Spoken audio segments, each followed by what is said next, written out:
Yo guys, this is Nigel Chin. Welcome again to another episode on DIY on her.tv. Today we are making something very school friendly, so you can make it for your niece, nephew, or any other kids you have. We have a stationery holder today.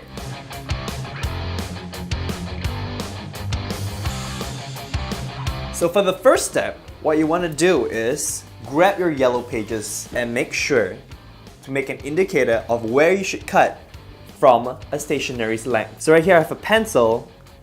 I'm just going to put my pencil down and measure it about half of the length of my pencil, and that's when I'm gonna make that cut from the yellow pages. So here we go. Remember, be safe.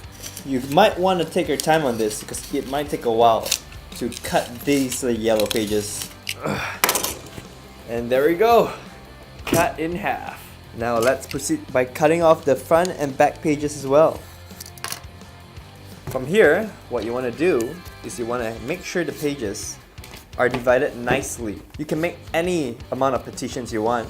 Well, I'm gonna go with 5, but it's up to you on how many partitions you want to make. So let's see. I'm gonna divide it right here at the center. I'm trying to make it as even as possible. I think that would do fine. From there, I'm just going to insert my wooden pegs to make sure the pages stay divided.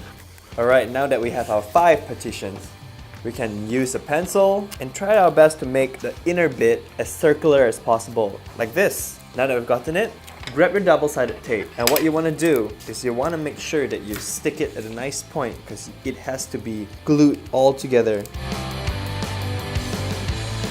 Alright, now that the middle bit is all nice and divided, it looks like a flower. So pretty. I'm gonna use my secret weapon now. So what you want to do is grab one of the partitions and twist it over. You might want to remove your wooden peg because the pages need to be aligned nicely. There we go. Once I found the right spot, I'm gonna reattach this, and it's time to use a lot of glue. What you want to do is you want to glue the middle bit inside.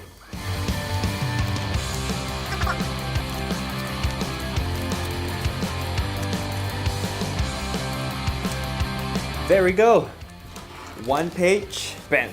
Now it's to continue 4 more times for the remaining partitions. Now we're on a 4th partition, and this is when we're gonna make sure everything sticks together. And there we go. Good job, mini glue gun. For the next step, it's time to make the base. Let's get to it. So this is my base paper. You can use any, up to you. Now what I want to do right now is grab my mini glue gun and get into more sticky situations. Gonna have to glue each of the partitions so that it sticks nice and neat on the base. Alright, I've glued every part of it. It's time to flip it over and try to adjust it nicely because there's no undoing this time. Now that it's done, just let it dry for a bit so that it can sit in. Alright, now that it's nice and dry, it's time to remove the wooden pegs. See? It sits in! Next, grab yourself a marker or what you can find. Make sure you draw an indicator outside because we're about to separate the base. Grab yourself a blade and it's time to cut.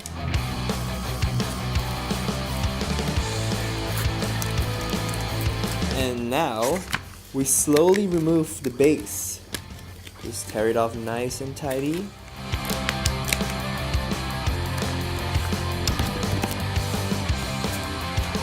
Voila! We have our base. And there you guys have it, your very own stationery holder where you can place any kind of stationeries on it. Let's place some stationeries inside, shall we? So we have these spots for markers, pens and pencils, scissors, my brushes, and this is a good and thin spot for my stapler and blade. And there we have it! We even have our own stationery holder right on top. So you can look at it. We have different compartments. Pretty handy if I do say so myself. This is Nigel Chin on DIY, signing out on her.tv. See ya!